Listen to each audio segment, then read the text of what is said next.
Imagine, if you will, the oppressive heat of the desert sun beating down upon you. Its rays not merely a source of light, but a relentless adversary. We are about to embark on a journey back through millennia to a land where the sun's touch is as fierce as the gods themselves.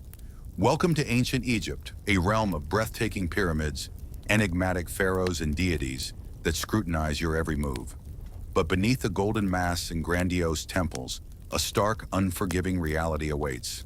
What would it truly feel like to live just one day in this ancient civilization? The sun isn't merely a spectacle, it's a force that will sear you alive. Before you settle in for this exploration, let us know in the comments where you're joining us from around the globe and what time it is for you. It's always intriguing to connect with fellow travelers from every corner of our modern world. Now let's dim the lights, perhaps turn on a fan for a gentle hum in the background, and together let's delve into this ancient land where the sun plays the role of an unrelenting sky god. As you awaken, the sun has already pierced through your simple reed hut, as if auditioning for the part of an unforgiving deity. No curtains shield you, no shades to soften its glare, and certainly no modern air conditioning to offer respite, just the raw, unmitigated heat of the desert, cooking everything in its path, including you before your first meal. You're lying on a straw mat covered by a linen sheet that barely qualifies as a barrier. The Nile breeze promised in countless travel documentaries vanished. Perhaps it perished sometime around 2800 BC. By the time you step outside, the thermometer is already flirting with 90 degrees, and the morning has barely begun. In ancient Egypt, the sun doesn't just shine, it assaults. Your linen tunic, meant to be protective, feels like tissue paper in a sauna. Sunscreen, an impossibility. Here you're at the mercy of the elements with no modern shield from the sun's relentless ultraviolet violence. Aloe vera SPF 50, not even a floppy hat with a beach resort logo in sight. The ancient Egyptians did have protective oils, but those were luxuries reserved for the wealthy or temple workers. Your only shield: slather yourself with mud, or more bizarrely, crocodile dung, rumored to prevent you from roasting like a sacrificial offering. And let's emphasize rumored. As the sun climbs the stones beneath your feet, sizzle hot enough to cook lentils. Shade a rarity, trees a luxury. You might find some respite cowering behind a mud brick wall, but even it perspires in this oppressive heat. You, however, resemble someone who's been tossed into a clay oven left to bake without so much as a timer, and dare not complain. Ra, the sun god, watches from above. Here the sun isn't merely weather, it's divine authority.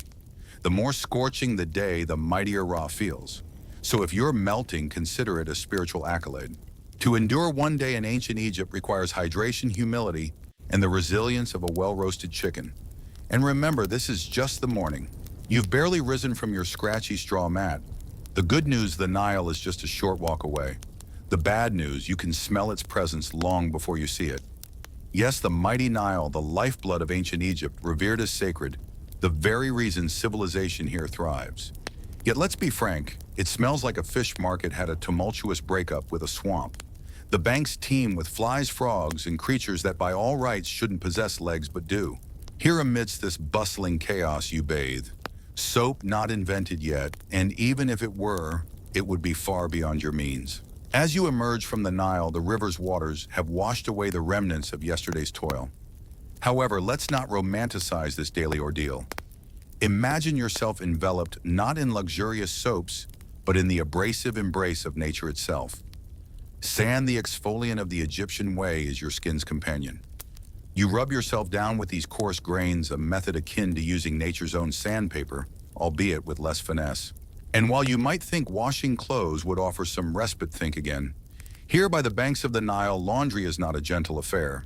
Instead, you find yourself pounding your garments against the unforgiving rocks, all the while casting wary glances for any lurking crocodiles that might fancy your linens for a snack. Oh, and let's not forget the occasional unpleasant surprise. Sewage runoff from upstream, mingling with the water that also serves people livestock, and even the occasional funeral procession. Yet despite these conditions, this is cleanliness. You scrub, you rinse, and you emerge from the river feeling slightly less sticky perhaps, but only moderately relieved from the daily grime, your mind now occupied with concerns of leeches. If you're among the fortunate city dwellers of Memphis or Thebes, a public basin, or cistern might be your luxury, but for most it's the Nile or nothing. Privacy, a laughable notion. This is a communal affair where families, neighbors, livestock, and the occasional ibis pecking around as if they own the place share the space.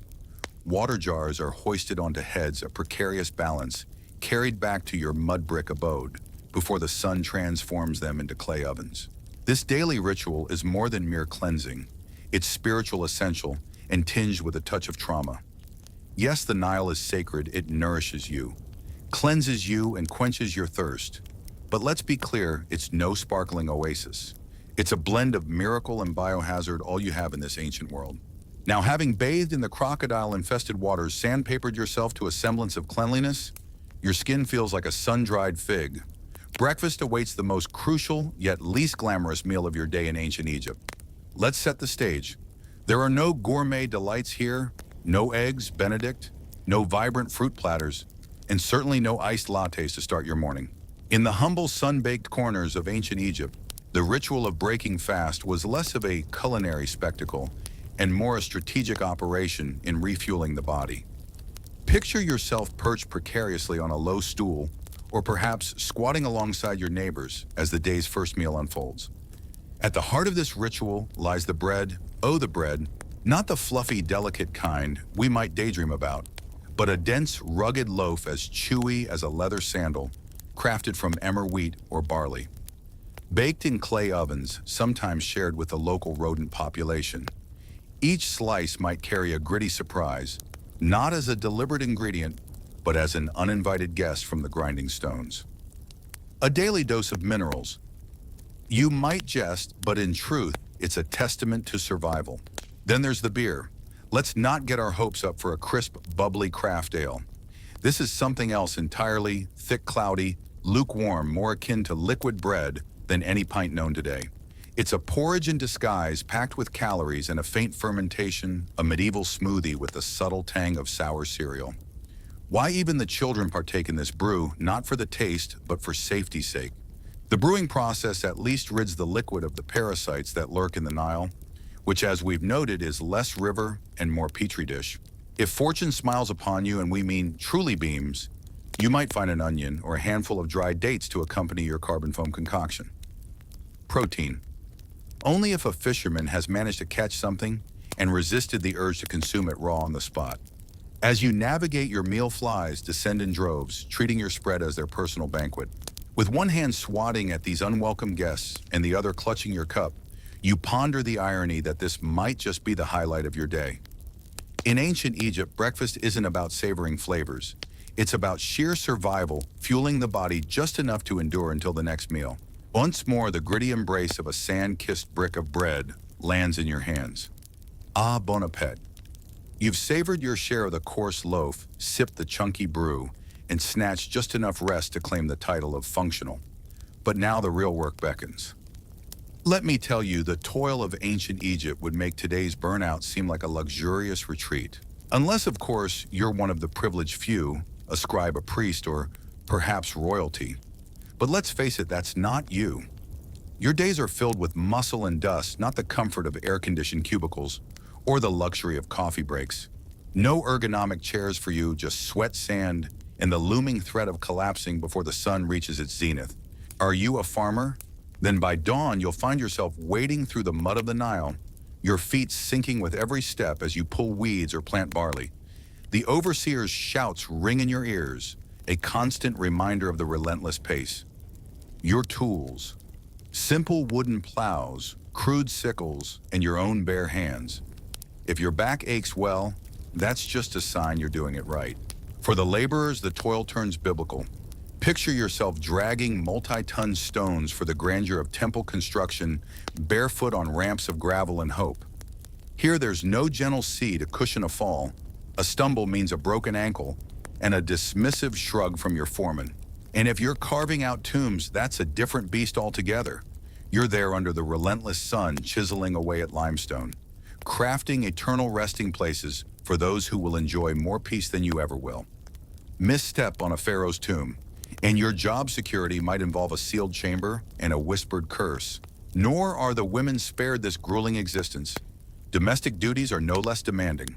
From grinding grain to hauling water, from weaving linen to tending to children, your break comes when the baby naps a fleeting moment of peace. You eat as you work, wiping sweat with your tunic, always moving, because to slow down is to fall behind. And falling behind means someone else will take your place. In the relentless rhythm of ancient Egypt, there is no respite, no sanctuary from the sun's unforgiving gaze. It dictates your every move, your every breath. As its fiery orb dips below the horizon, you drag yourself homeward, a mere shadow of life, your body encrusted with the day's toil, longing for the solace of gentler sandals and a kinder sun deity.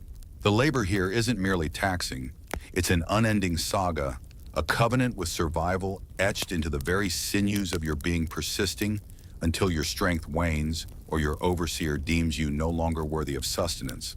Yet this ordeal, as grueling as it is, pales in comparison to the perilous trap that awaits the unwary soul who dares to voice discontent. You might find yourself, after expending your very essence under the blistering sky, on the verge of muttering, "This job is insufferable," or pondering, "Why must I endure this again?" But halt, for in this land, a murmur of dissent isn't merely disapproved of, it's an act of treason. Why, you ask? Because your master isn't just any ruler. He is the divine embodiment of Horus, the son of Ra, anointed by the celestial powers to govern Egypt and uphold Ma'at, the sacred cosmic order. If the Nile graces your fields with its life-giving floods, it's the Pharaoh's doing. Should the river fail to swell, perhaps your prayers lacked fervor. To challenge his authority isn't merely impolite, it's sacrilege. Uttering a word against him might earn you an intimate acquaintance with the whip, the cold embrace of shackles, or a premature descent into the underworld bereft of your cherished burial treasures.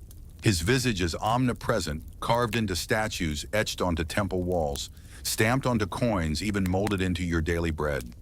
His name reverberates in sacred chants, his likeness painted larger than life in every mural. This isn't mere artistic license, it's divine law. And do not harbor the illusion of ever meeting him face to face. If you're but a commoner, the closest you'll come is glimpsing his golden barge during a festival procession. Blink, and he's gone, whisked away to a palace you'll never set foot in, surrounded by an entourage of officials, guards, and scribes with enough gold to fund a small civilization, which in fact he does. Imagine if fortune smiles upon you, being assigned to a royal project, be it a tomb, a temple, or a statue that rivals the grandeur of mountains. You serve with what's proclaimed as divine joy. At least that's the narrative the state spins, and you echo it to claim honor in carving stone. For 14 grueling hours a day is far safer than the unspoken alternatives. And thoughts of rebellion pharaohs quell uprisings with a swiftness that would make dynasties blush. Just ask the last village that dared to withhold taxes. Oh, right, you can't. It's been wiped from existence. So yes, the pharaoh is divine, and you're merely fortunate to sweat in his name. Now back to your labors. If you thought the sun's relentless gaze was the epitome of hardship, prepare for the revelation that in ancient Egypt, sand is not just a nuisance, but a pervasive, unrelenting companion. It's everywhere: your clothes, your bed, your sustenance. There is no sanctuary from it. Whether you're toiling, praying, resting, or simply navigating the bustling market, a sudden gust of hot wind transforms your visage into an unexpected canvas for a gritty exfoliation you never requested. Let's consider your attire. Linen, light and airy, offers as much protection against sand as a sieve does against water. It cascades down your tunic, adheres to your skin, and finds its way into crevices you never knew existed. And eating, a culinary adventure in sand. Every loaf of bread is essentially a sand trap, thanks to the flour being ground between stone slabs, allowing minute particles of grit to mingle with the dough. In ancient Egypt, the grit of daily life was not just metaphorical, but quite literal.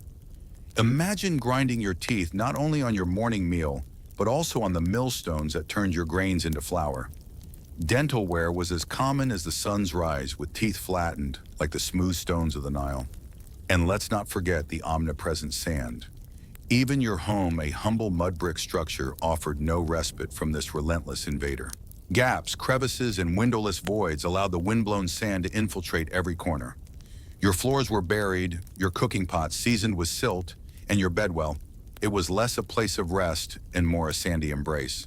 Shoes, a luxury, if not an outright myth. Most Egyptians embraced the earth with their bare feet, each step a dance with dust, turning their souls into the texture of well-worn leather. And if you were fortunate enough to possess footwear, it was likely a simple pair of reed sandals, charming perhaps, but as protective as a whisper against the harsh elements. Then the sandstorms came, Egypt's own tempestuous gift from the divine. Without warning, the air would churn with sand, a gritty, swirling vortex that transformed friends into shadowy figures, coughing and cursing the gods. What is this, you might wonder, as you spit out the grit, your eyes assaulted by the very earth you walk upon? Visibility vanished, and in these moments, sand was not just your environment. It became your companion, your adversary, and a part of you settling into every pore and crevice, as if you were born from the desert itself. In this world, religion was not merely a practice, but the very code by which life operated. From the mundane to the sacred, every aspect was governed by deities with particular tastes and demands. The gods were not distant figures. They were the very air you breathed, the sun you worshipped, and the sand that filled your life. In every town, temples stood as monuments to these gods, each overseeing an essential part of existence. For instance, the grand charioteer of the sun, whose journey across the sky was both a literal and symbolic passage guiding not just the day, but the very essence of life itself. In the realm where the sky stretches like an infinite canvas painted by divine hands, imagine a celestial Uber ferrying gods across its vast expanse. Thoth, the god of wisdom with his ibis head, meticulously oversees the scribes and the lunar calendar, ensuring the celestial order. Meanwhile, Sobek, part crocodile and part nightmare, stands sentinel over the Nile, its waters both a lifeblood and a boundary. And then there's Bastet, the cat goddess, who with a purr and a paw governs the public relations of the divine assembly. In this world, personal freedom is a luxury eclipsed by the necessity to appease the gods. Your day begins with a prayer to Ra, the sun god, thanking him for the light. A libation of beer is poured not just for refreshment, but as an offering. A misstep, a stubbed toe, elicits a quiet curse for fear of drawing the ire of spirits lurking in the shadows. Before meals, a portion is set aside for the gods, a gesture of respect and supplication. As night falls, one prays fervently that Set, the god of chaos, does not decide to unravel the fabric of your reality overnight. Death in this land of sand and sun is not an end, but a complex journey. Funerals stretch over days filled with rituals, where the departed must navigate trials, elude demons, and affirm their moral standing. The heart symbol of the soul is weighed against the feather of truth. A heavy heart laden with deceit or cruelty faces the jaws of Ammit, a monstrous amalgam of terror. Yet this intricate system of belief isn't meant to despair. It's a comforting embrace. Egyptians saw life as a delicate balance within a cosmic dance. Adhere to the rituals, uphold Mayat, the principle of truth and order, and you might secure a serene eternity, complete with loved ones, sustenance, and perhaps even a vessel to sail the celestial rivers. Of course, the wealthier you are, the more the gods seem to acknowledge your existence. Temples loom, large priests wield power, and the common folk, they simply hope for a day when the gods are in a generous mood. Here, faith isn't merely a choice. It's your occupation, your protection, your very essence. Picture this: you've just stepped into a sharp thorn, been bitten by some curious creature, or perhaps you've contracted an illness that's as common in ancient Egypt as a Tuesday.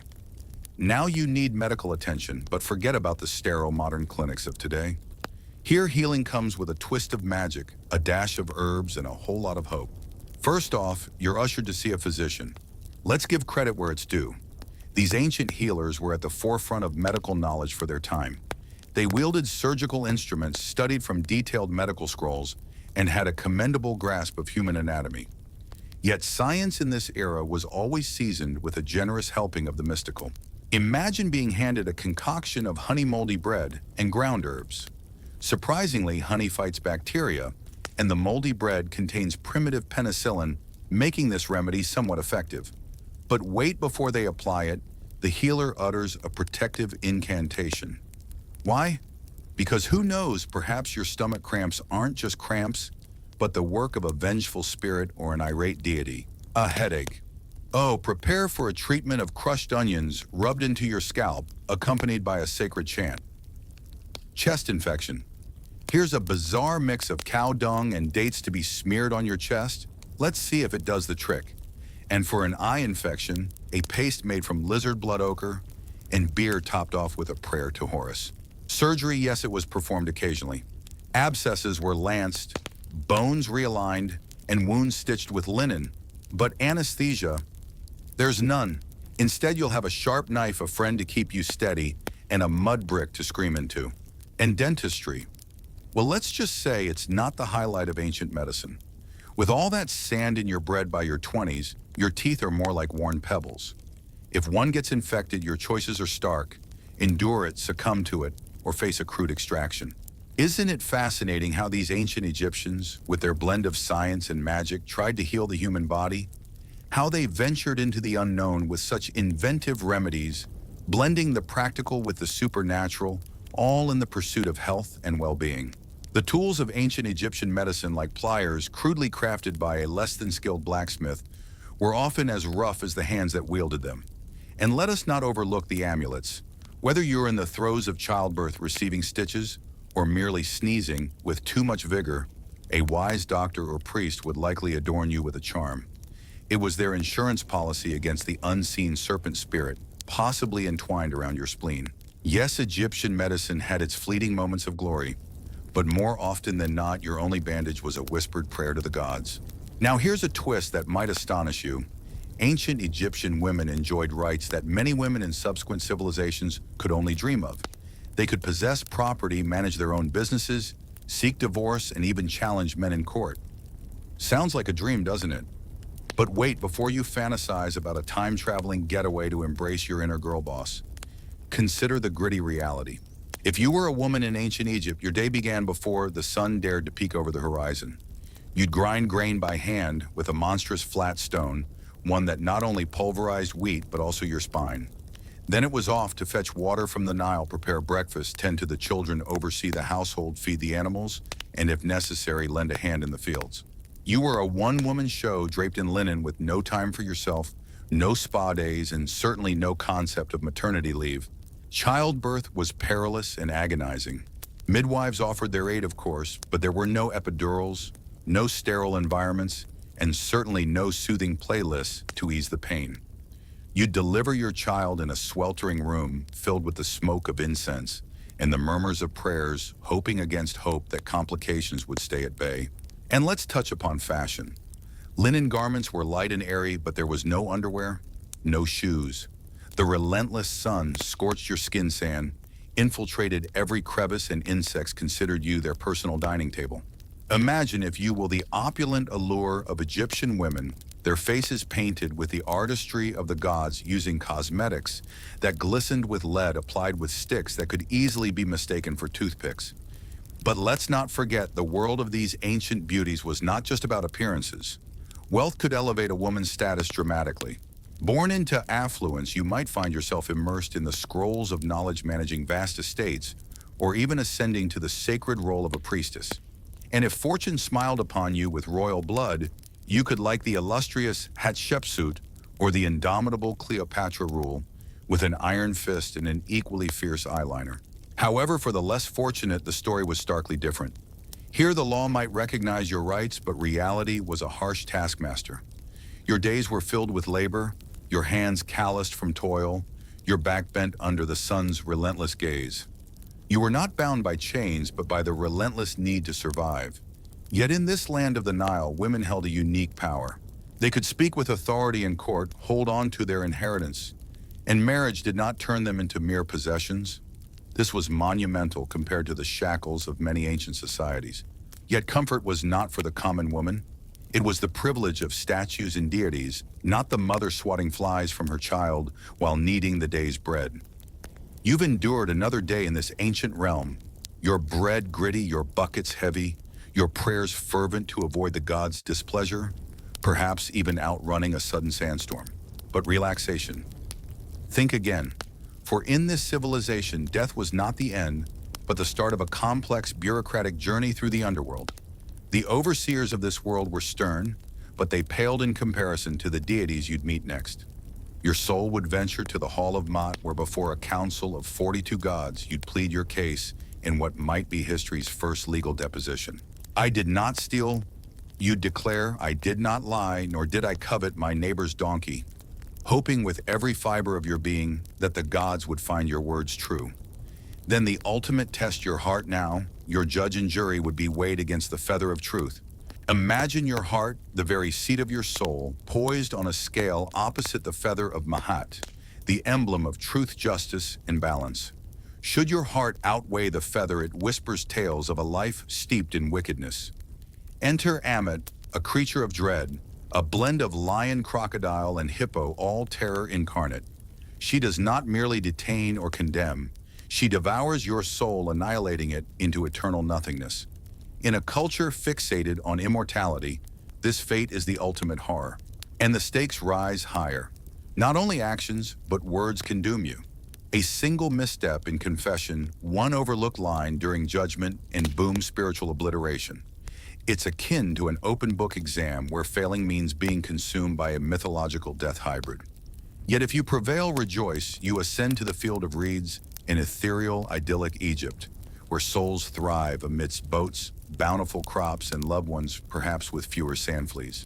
But the journey is fraught with peril.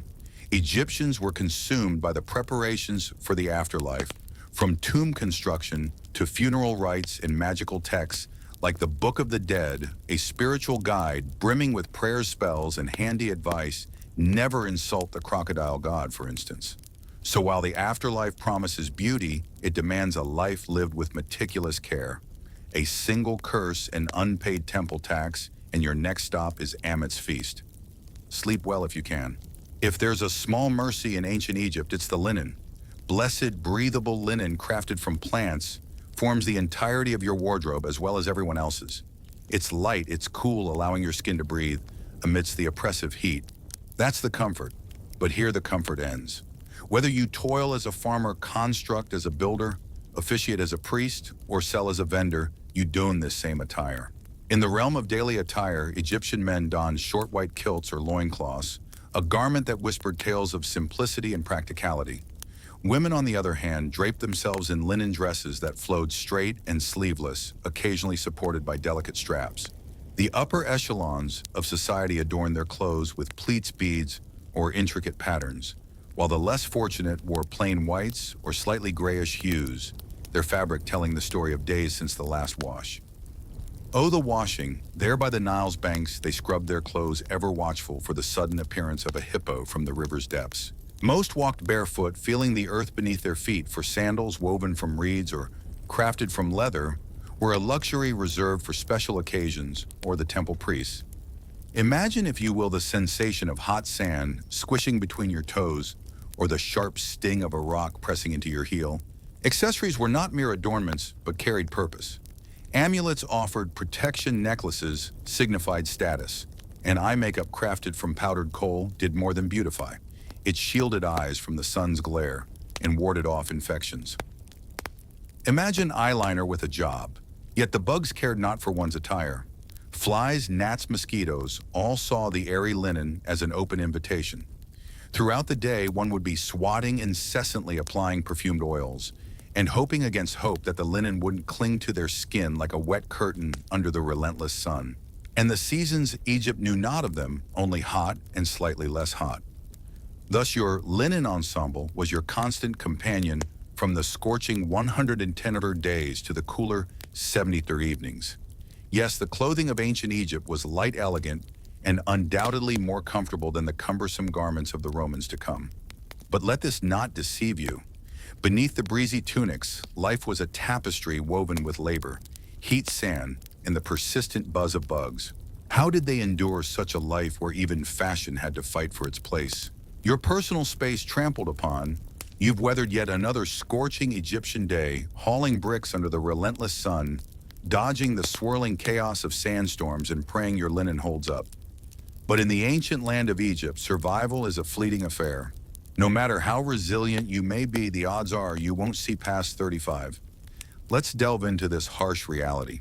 If you manage to navigate through the perilous waters of childhood an achievement in itself given the sky-high infant mortality rates. By 13, you're plunged into the whirlwind of adulthood. Marriage work and raising children begin early for time is a luxury you simply cannot afford. The specter of death looms large. You could succumb to heat stroke, a simple cut turning septic, the trials of childbirth, or the fangs of a lurking crocodile or scorpion. And forget about modern medicine. Antibiotics are a distant dream. If fever grips you, your only recourse is honey herbs and fervent prayers that the gods have no dire plans for your soul. Yet here's the profound twist: Egyptians embraced death not with fear, but with meticulous planning. Indeed, they prepared for the hereafter with more diligence than most plan for their retirement today. If fortune smiles upon you, you might commission a tomb, the ancient equivalent of a luxurious eternal suite. You'd begin amassing grave goods, jewelry, food offerings, perfumes, statues, and even tiny servant dolls known as shabtis. Imagine these as spiritual interns ready to toil in your stead while you rest in perpetual peace. Your body embalmed, swaddled in linen filled with natron and natural salts, is then laid to rest in a vibrantly painted sarcophagus. Accompanying you is the Book of the Dead, less a tome of doom and more a mystical travel guide. It contains passwords for the afterlife, spells to outwit demons, and instructions to avoid becoming a meal for soul-devouring beasts. But what if you're not among the affluent? Your resting place might be a mere shallow pit in the sand, your body wrapped in whatever cloth your family can spare. Death in its fairness takes all, but in Egypt, it's the journey beyond that truly matters. Imagine this: a humble pot or two buried beneath the earth near your resting place, not adorned with murals or a golden mask, but instead you and the wind alone, whispering tales of your journey. Yet even the humblest of Egyptians clung to a dream, a vision of an afterlife where toil transforms into tranquility, a place called the Field of Reeds. Here one could farm without sweat, feast without hunger, and glide eternally upon the gentle waters of the Nile under a soft, unending sun. So yes, in ancient Egypt, life might have been fleeting, but if you lived with virtue, prayed with devotion, and treaded carefully around the divine jackal-headed deities, you might just find yourself living in style for all eternity. After a life of toil, you finally arrived at the threshold of the afterlife, embalmed, wrapped, blessed, and laid to rest. But peace not quite yet.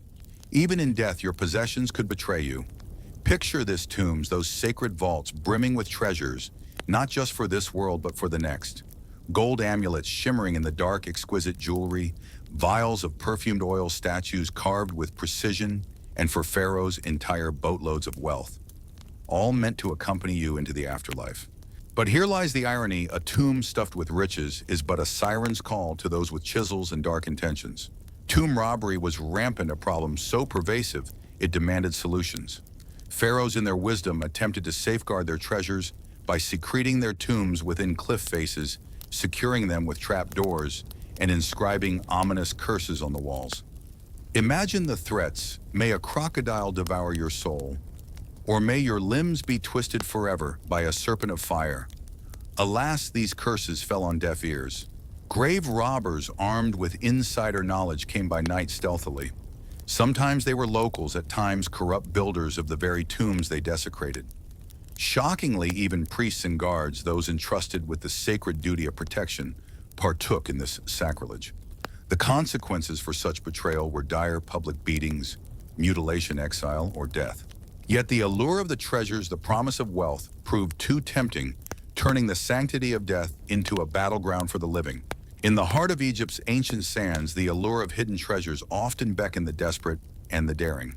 Gold, shimmering and rare, along with exotic incense, held such value that the risks of tomb robbing seemed but a whisper against the promise of wealth. Yet it wasn't merely the opulent who fell prey to these nocturnal thieves. Even the graves of the common folk were not spared. Imagine the scene: a humble pot of beer or a simple loaf of bread offerings for the afterlife, now pilfered for the living sustenance. Food was scarce, tools were treasures, and linen was as good as gold. The irony cuts deep: tomb robbing wasn't always about greed, but survival. Egypt, with its famines, political upheavals, and relentless invasions, saw workers breaking into tombs not for riches, but for a morsel of bread.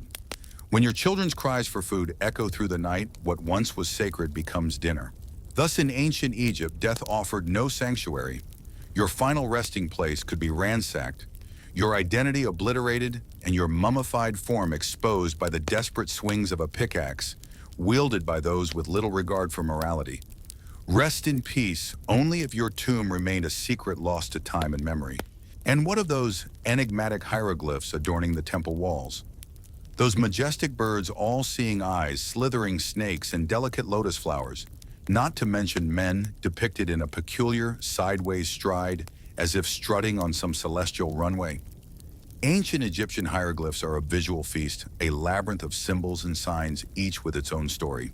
With over 700 characters, they formed a complex script where some symbols stood for whole words, others for sounds, and many served as determinatives, clarifying meaning in a language where straightforwardness was an art form. Imagine trying to decipher this script without spaces or punctuation, a continuous, beautiful enigma, rich with artistic expression, devoid of vowels and crying out for context. Hieroglyphs could be written left to right, right to left, or even vertically, a testament to the Egyptians' enduring love for puzzles and mystery. Imagine, if you will, a world where the direction of a bird's gaze or a figure's stance dictates the path of your reading journey. Hieroglyphs, those enigmatic symbols, could be read from left to right, right to left, or even top to bottom, at the whim of the scribe's fancy that day. The secret look at the orientation of the depicted creatures or characters.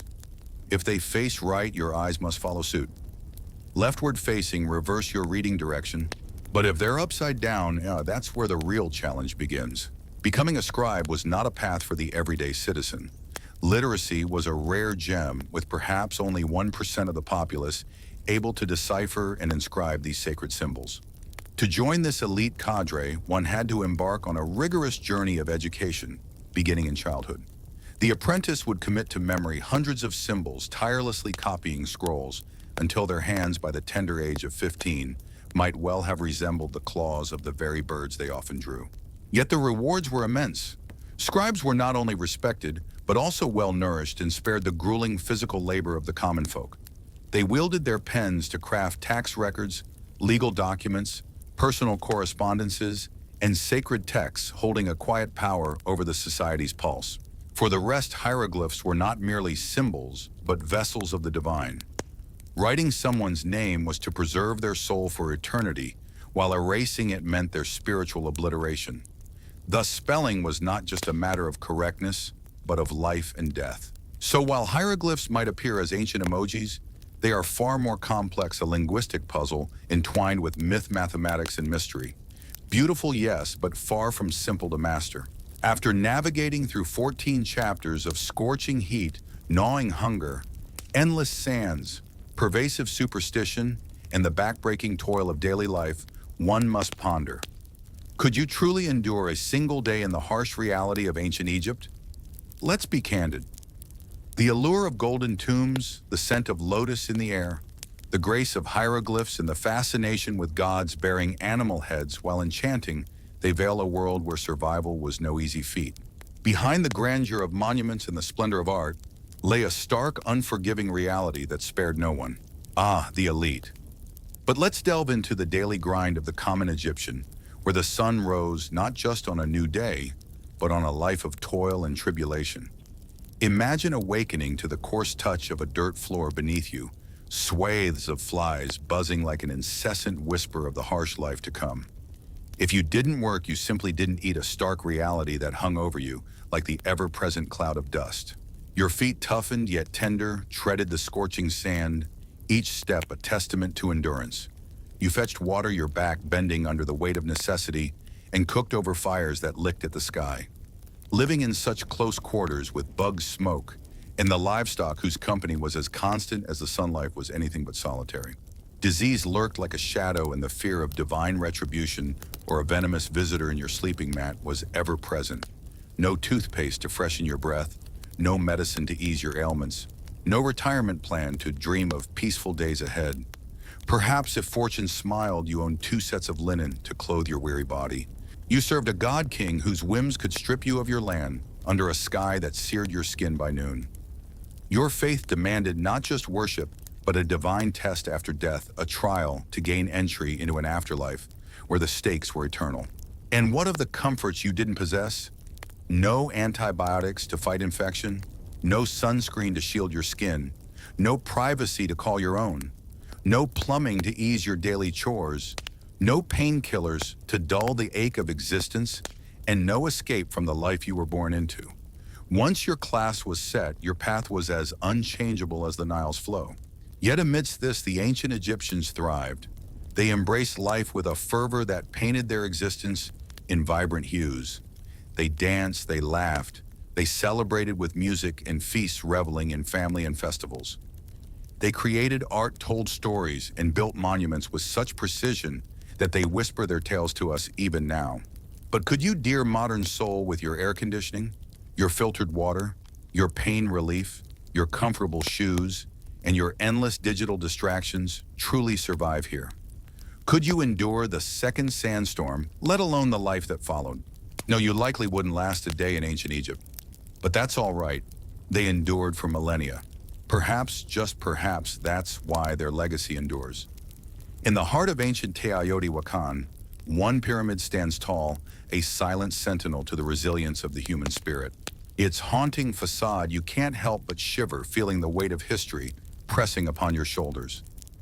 Dozens of stone serpents, their mouths agape in silent roars, protrude from the temple's face like guardians of some ancient, terrible secret.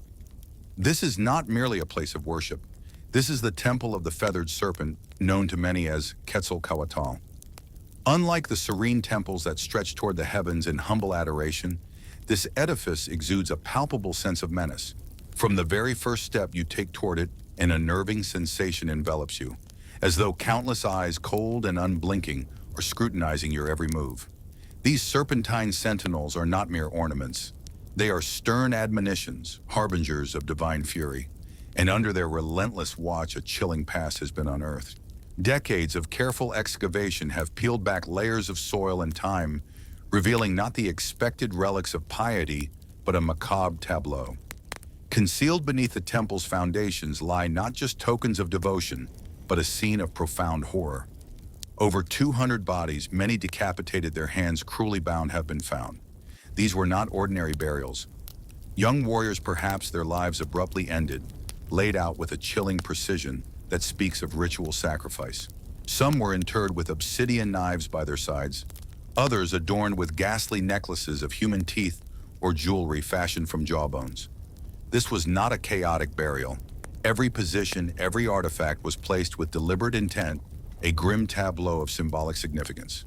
This was not merely a resting place for the dead, it was a statement, a covenant of blood and stone. But what dark faith could condone such slaughter? Who could demand such a toll in human lives? The Temple of the Feathered Serpent was not just a sanctuary, it was a stage where rulers orchestrated a symphony of cosmology, warfare, and terror to govern a populace numbering over 100,000. This gruesome ritual might well have been the price exacted to maintain cosmic harmony. As you stand before this monument, the air thick with the echoes of past screams, one can't help but ponder.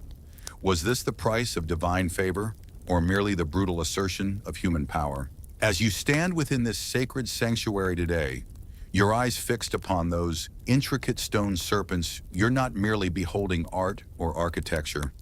No, you're peering into the soul of a civilization that fervently believed the gods demanded blood as tribute, that they were the chosen to fulfill this grim task. But who were these enigmatic people, these architects of such profound violence, who disappeared as if swallowed by the sands of time? The answer whispers from the shadows of Teotihuacan. Imagine, if you will, a world before the grandeur of the Aztec Empire, before the Maya etched their cosmic calendar into the very bedrock. There existed a city, a marvel in the ancient Americas, known as Teotihuacan. Named by the Aztecs who came later, this place was deemed the birthplace of gods. When you tread its vast avenue of the dead with pyramids piercing the sky, you begin to grasp the essence of its majesty. At its zenith, from 100 to 250 CE, Teotihuacan burgeoned into a metropolis teeming with over 100,000 souls of population that rivaled the likes of Rome, Alexandria, and Chang'an in both size and sway. This was no haphazard settlement. but a city of grand design with wide avenues, cobblestone streets, and communal dwellings, housing extended families in multi-story buildings, crafted from volcanic stone. And at its heart, three colossal pyramids stood sentinel: the Pyramid of the Moon, the Pyramid of the Sun, and the Temple of the Feathered Serpent. Yet here's where the mystery deepens, where the enigma of Teotihuacan truly unfolds. Who built this magnificent city, we are clueless even today. The names of its builders lost to time, their self-given titles a whisper in the wind. There are no royal inscriptions, no declarations of kingship carved into stone. It appears Teotihuacan might have been governed not by a solitary monarch, but perhaps by a council, a theocracy, or a form of governance utterly alien to our historical understanding of power. And despite this anonymity, their influence was monumental. Oh, what a sight it must have been, this city where the gods were said to have been born. Can you envision the throngs of people, the vibrant markets, the solemn processions to honor their deities? Here in this place, every stone, every carving tells a story, a tale of a civilization that danced on the edge of the known world, leaving behind a legacy as enduring as it is mysterious. Serpent, a deity who ruled over the very fabric of existence itself, was not just a symbol of duality, but a living paradox of Mesoamerican spirituality. Imagine the awe-inspiring sight of the Temple of the Feathered Serpent, rising majestically against the backdrop of the ancient city of Teotihuacan. This temple was not merely a structure of stone, it was a cosmic beacon, its serpentine carvings whispering secrets of the universe to those who dared to listen. How could one not be moved by the thought that this temple, this axis mundi, was the heartbeat of a civilization that stretched its influence from the distant Maya cities of Tikal and Copan to the Zapotec capital of Monte Alban? The very essence of Teotihuacan's power was woven into the fabric of its cosmic ideology, a blend of astronomy, politics, and spirituality. Their temples aligned with celestial events were not just places of worship, but theaters of ritual sacrifice, where the earthly and the divine danced in a macabre ballet. Each sacrifice, each alignment was a thread in the tapestry of time, fate, and blood that kept the world in balance. But let us delve deeper into the enigma of the feathered serpent. This deity, known to the Aztecs as Quetzalcoatl and to the Maya as Kukulkan, was not merely a god of duality, but a symbol of the very essence of life itself. Here lies the paradox: how could a being embody the serpent, a creature of the underworld, symbolizing death, rebirth, and chaos, and yet also represent the bird, a creature of the heavens, symbolizing freedom, life, and order? This fusion of opposites created a deity that was not just powerful, but profoundly unsettling. It was as if the architects of Teotihuacan had captured the very essence of existence, creating a god that was both terrifying and revered. The feathered serpent was a reminder that in the heart of this city, the boundaries between life and death, earth and sky, were blurred, and through this divine paradox, Teotihuacan exerted its mystical influence across Mesoamerica. How could such a city without a known writing system command such reverence and authority?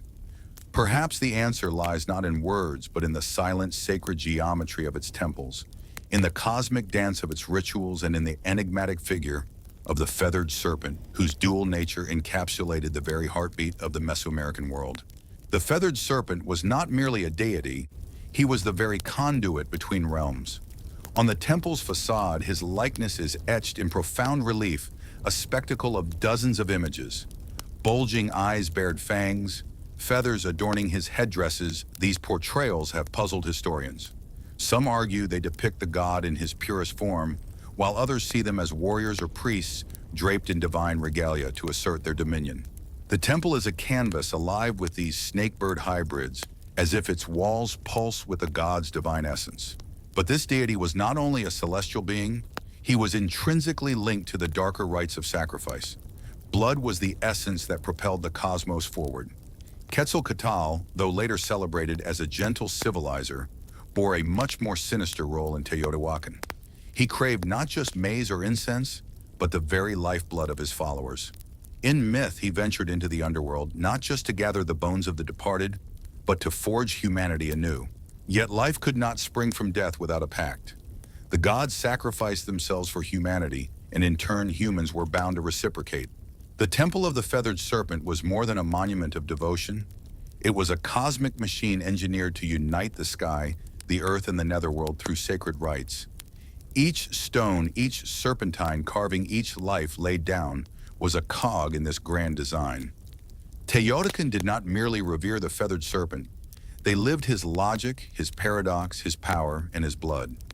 Beneath the temple's majestic surface lay the most unsettling of truths hidden from sight.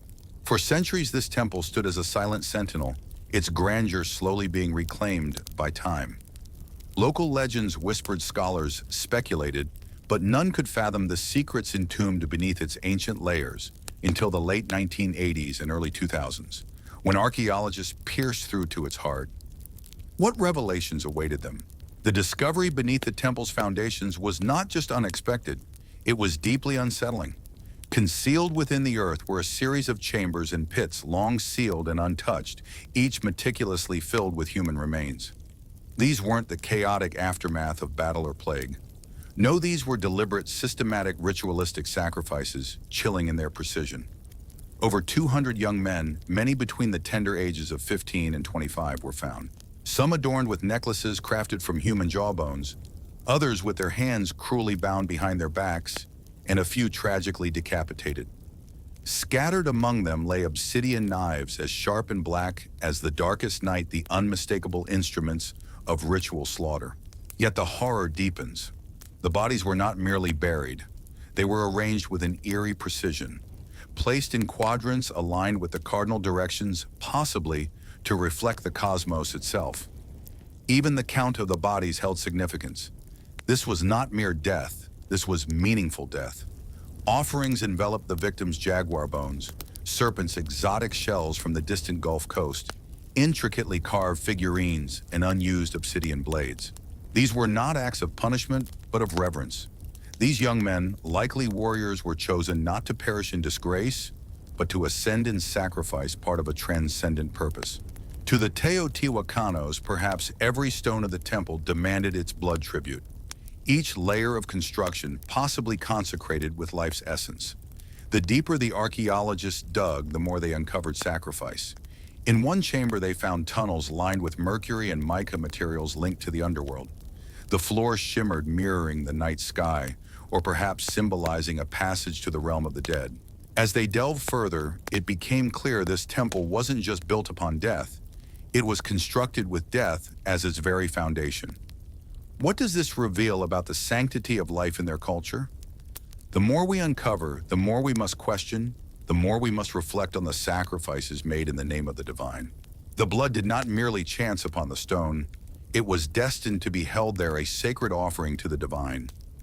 Gaze deeper into the temple of the feathered serpent, and you'll discern an eerie peculiarity, a chilling anomaly. This temple does not merely rest upon the earth, it dances with the cosmos. Teotihuacan was not an accidental sprawl of buildings and streets. Instead, it was meticulously crafted along exact celestial pathways. The central avenue of the dead, veering at a precise 15 from true north, was no error but a purposeful deviation. Perhaps it was aligned with the setting of the Pleiades or the sun's position on certain ritualistic days. The temple itself, positioned along this grand avenue, becomes part of an intricate celestial map. But for what purpose? What celestial body or event were they aiming to synchronize with? For decades, this has been a riddle to archaeologists and scholars alike. Some propose that the temple's alignment might capture the equinox sunrise, a moment of profound symbolism. Others, however, assert it points toward Venus, a planet deeply revered in Mesoamerican culture, symbolizing war sacrifice and the cycle of rebirth. Venus's movements dictated the timing of war sacrifices and the ignition of sacred fires within the temples. Even the temple's own dimensions speak volumes. The repeated use of the number 7, representing the visible planets, is evident in its layered platforms, suggesting a profound grasp of both terrestrial mathematics and the dance of the cosmos. Delve further and the mysteries deepen. In 2003, a tunnel was discovered beneath the temple, not a mere hollow, but a carefully engineered underworld.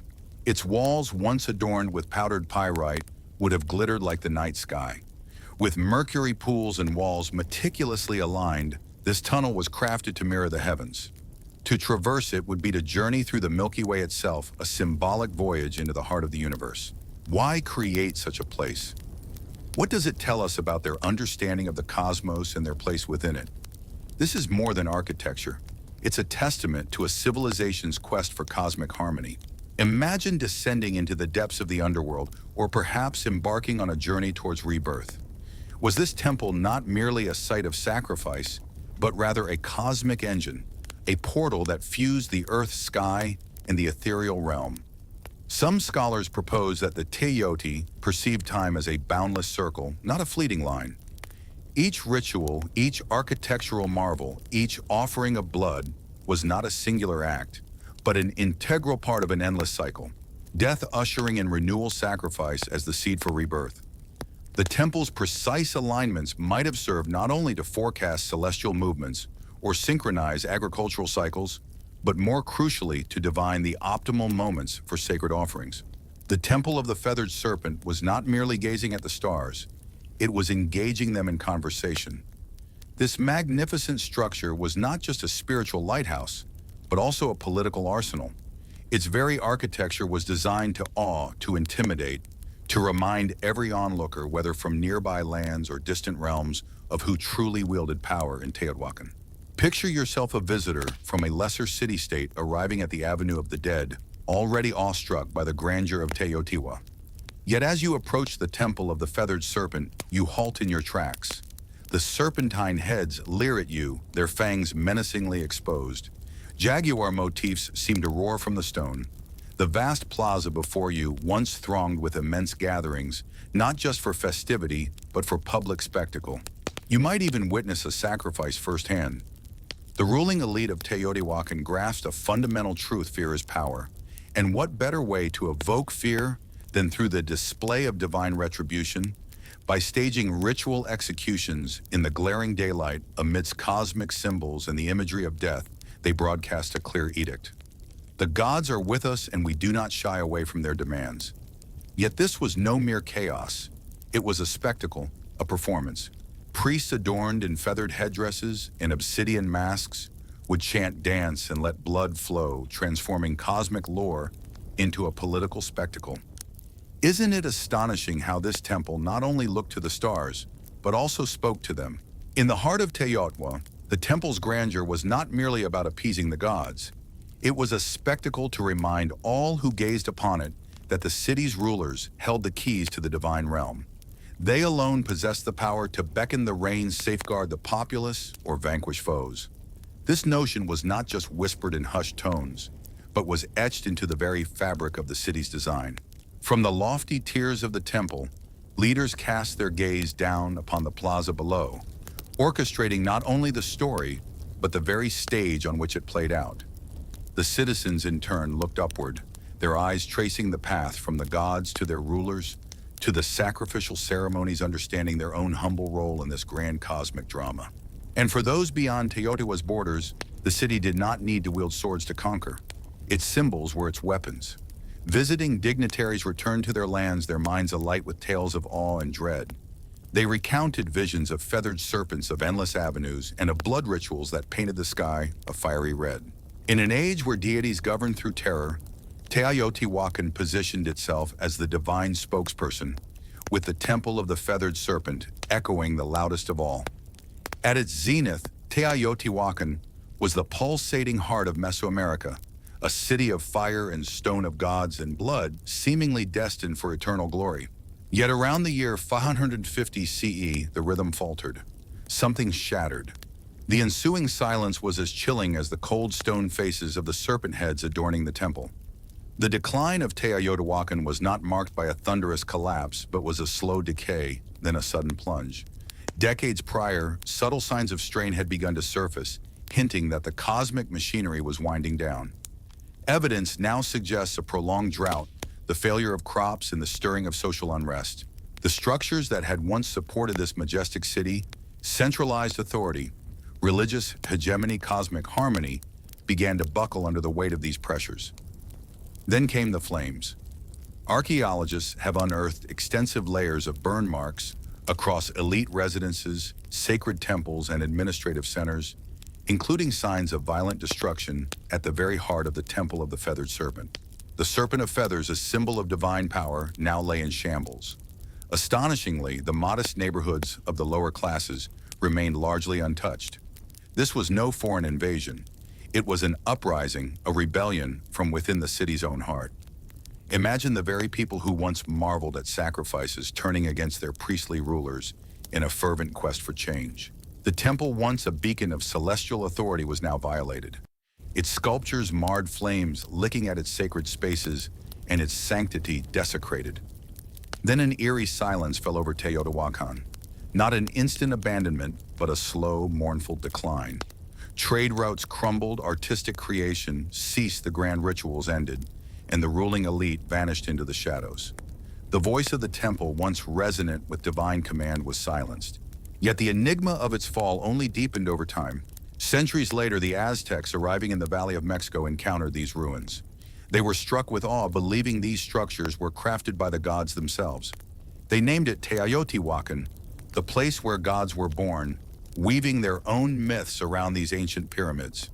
To them, the Temple of the Feathered Serpent was not merely a ruin, but a hallowed relic of divine truth. Oh, the irony! The mightiest city of its era, constructed upon cosmic order and the blood of sacrifice, vanished without a trace of its story, leaving only stone and silence. The gods, it seemed, had fallen silent. For over a millennium, this temple lay buried under layers of dust, ash, and oblivion. Locals shunned it, farmers plowed around it, and the world forgot its existence until the dawn of modern archaeology. In the early 20th century, Mexican archaeologists unearthed Teotihuacan. What they discovered was a marvel, a city meticulously engineered, a testament to a civilization that once thrived with unparalleled sophistication. Whispers, secrets into the air, secrets as old as time itself, as if the very walls are alive with the breath of history. Imagine, if you will, the thrill of that moment in 2011, when beneath the shadow of the feathered serpent, a sealed tunnel was revealed, a tunnel not just closed, but deliberately shut, as though guarding a treasure or a truth too profound for the uninitiated eyes. The years of meticulous excavation brought forth not just artifacts, but a narrative, a story woven through the cosmos itself. Picture the scene, a corridor not of death but of life, an underworld crafted with pyrite to mimic the stars above, pools of mercury, shimmering like liquid mirrors, reflecting not just the light, but perhaps the souls of those who once tread these sacred grounds. Why, one might ask, would the ancient builders go to such lengths? What sacred knowledge were they striving to preserve or conceal? Some scholars posit that this tunnel served as a passage for initiation, rites, a place where the veil between the mortal and the divine was at its thinnest. Others see in it a cosmic metaphor, a representation of the world's birth, a mythological womb, where gods were conceived, kings were anointed, and where the very fabric of divine order was woven into the tapestry of human existence. Amidst these relics, the feathered serpent Quetzalcoatl did not just survive, it thrived. Its presence is felt in every mural, in every carving, in the very geometry of the temple. The serpent has not vanished. It has retreated, coiled into the very marrow of this ancient city, waiting, always waiting to share its wisdom, its legacy. With every artifact unearthed, every jawbone or golden ornament brought to light, we inch closer to understanding its enigmatic message, one not written in words but in the language of stone, sacrifice, and shadow. And so, as we delve deeper, equipped with modern science's finest tools, we must remember the temple still holds its secrets, its stories, its silent, eternal whispers. The Temple of the Feathered Serpent, standing today as a chilling testament to a bygone civilization, embodies more than just a physical structure. It is a monument to a philosophy that entwined power, the cosmos, and mortality into an indissoluble unity. Tourists, with their cameras flashing, capture fleeting images, while children scamper past the cold stone faces of serpent gods, their laughter echoing over the ground, steeped in the whispers of over 200 known sacrifices and countless untold stories. Yet this temple persists not merely as an architectural marvel, but as a beacon of psychological, spiritual, and cultural significance. The feathered serpent, this enigmatic deity of both sky and earth, has not faded with time, but has evolved. Adopted by the Toltecs, then reborn by the Aztecs as Quetzalcoatl, his legends softened into tales of a knowledge bearer, a deity who shed tears for humanity, promising a return. This transformation of the serpent god illustrates the resilience of myths. They do not perish, they morph. In modern Mexico, the spirit of the feathered serpent lingers in art murals, literature, in the very fabric of national identity. The temple's silhouette graces coins, stamps, and even the facades of government edifices, symbolizing the enigmatic brilliance of pre-Columbian culture and the wild, untamed spiritual world that once thrived in Mesoamerica. However, beneath this veneer of reverence and awe, there lies a darker legacy, one that compels us to face the cost of belief. What lengths do humans go to in their quest to commune with the divine? How do we navigate the murky waters where power and faith converge? Can the beauty of creation truly coexist with the horror of sacrifice? The Temple of the Feathered Serpent is not just a relic of history, it is a mirror held up to our own nature. It reflects our deep-seated yearning for immortality, our quest for meaning, our ability to construct monuments of breathtaking beauty, and our readiness to taint them with blood. What does this temple teach us about ourselves, about our unyielding desire to touch the divine, to understand the universe, and to leave a mark upon it? In the depths of history, where the sands of time bury secrets beneath the stones, we find that civilizations have soared to unimaginable heights. Yet there is an allure that compels us to return not merely as visitors, but as seekers of understanding. Why do we return? Perhaps it is because we sense that the serpent still watches, not to strike, but to whisper reminders of our past and our potential future. Before words shaped our communication, before the dawn of language, there was rhythm. Tens of thousands of years ago, long before the scribblings of written language, humans began to express something profound through the deliberate creation of sound. It wasn't speech, nor was it melody, it was rhythm. Imagine the scene: a hand rhythmically slapping hollow bark, a stick tapping a stone, feet pounding the earth in unison. From this ancient repetition, magic was born, the first drum beat. This wasn't labeled as music. It was something else, something that resonated with communication, movement, and raw emotion.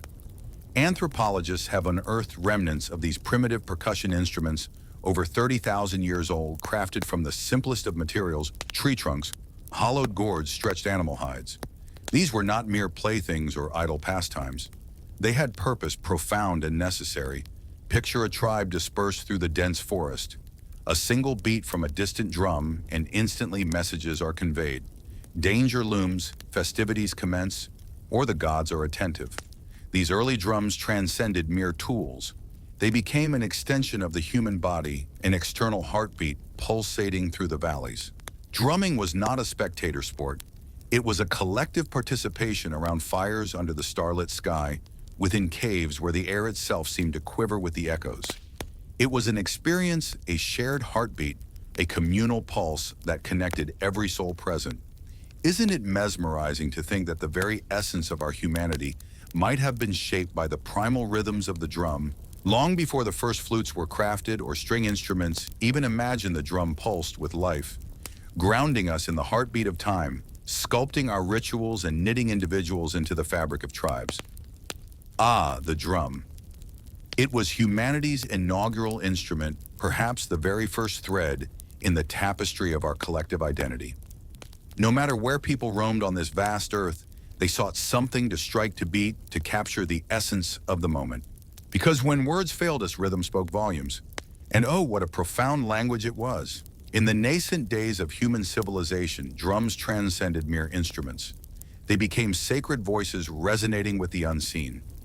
Each tribe, each culture, in every remote corner of the world wove its own rhythmic narrative. Yet the intent was almost universally the same: to commune with the ethereal, to touch the intangible. In Africa, where some of the planet's earliest drums took root, rhythm was not merely a part of life, it was life itself, death, and the spirits of ancestors. The gambé, meticulously carved from a single tree adorned with the skin of a goat, was thought to embody three spirits: the spirit of the tree, the animal whose skin gave it voice, and the artisan whose hands breathed life into it. Imagine the scene: drums played in circles, not merely accompanying rituals, but embodying them entirely. Then consider the talking drums of West Africa, with their ability to mimic human speech through the subtle variations of pitch and tone. Before the telephone was even a whisper in the future, these drums were the lifelines of communication, carrying messages, warnings, celebrations, and sorrows from one village to another, echoing through the landscape. And across the oceans, Native American tribes revered the drum as a living, breathing entity. It was the very heartbeat of Mother Earth, its rhythm summoned in ceremonies to honor ancestors, to invoke healing, to celebrate the cycles of life. How extraordinary, how deeply rooted in the essence of humanity, that even without words we found a way to speak, to connect, to feel the pulse of our existence through the primal, pulsating rhythm of the drum. Ah, the drum. What a powerful, soulful instrument it is. Imagine a vast open field where a circle of drummers gathers their hands, striking the large pow-wow drum. This isn't merely music. It's a spiritual engine, a communal heartbeat that unites the living with the essence of nature and the spirit world. 10704. Can you feel the pulse, the rhythm that ties us all together? Travel across the globe to Australia, where Aboriginal people during the sacred dream time, that mythic era of creation, used clapsticks and the percussive stomp of feet. In the icy realms of the Arctic Inuit, shamans would strike their frame drums seeking visions or communing with spirits in the endless dark winters. 10726. These weren't mere performances. They were acts of survival, healing, storytelling, and profound connection. To drum was to remember, to drum was to belong, and always it was communal. The drum with its resonant voice brought people into sacred circles, synchronizing their hearts and intentions. There was no need for sheet music or stages, just bodies in motion, hands in action, and souls stirring, all unified by the primal rhythm. 108 Shuk Iru. No matter where you stood on this earth, hearing that distant drum beat, you knew something sacred was unfolding, something that mere words could never capture. From these sacred circles to the tumultuous fields of battle, the drum has always had its voice. It spoke with comfort or command. As human societies grew into kingdoms and empires, drums morphed into instruments of power, tools for order and weapons of fear. Shahimwawan Uwait, 31. Imagine the earliest armies without the aid of radios or megaphones, relying solely on the resonant boom of drums. In ancient China, the massive drums known as bao were struck to synchronize troops over vast distances. With one thunderous beat, commanders could signal in advance a retreat or a strategic maneuver. These drums weren't just loud, they were strategic. 10854. Each rhythm carried a specific message understood by soldiers, even amidst the chaos of battle. In Mesopotamia, temple drums announced rulers and called the public to assembly. But in times of conflict, their deep, relentless sound echoed through city walls, striking fear into the hearts of adversaries. The drum thus was not only a heartbeat of community, but also the pulse of power resonating through the ages with both unity and authority. The Roman legions did not merely march, they unleashed a symphony of psychological warfare. 10916. Their footsteps were accompanied by the tympanum, a framed drum, which, while not a battlefield weapon like horns and standards, bore the weight of imperial symbolism, echoing discipline and order through the lands they conquered. Yet no force on earth could match the Ottomans in the art of drumming. 10941.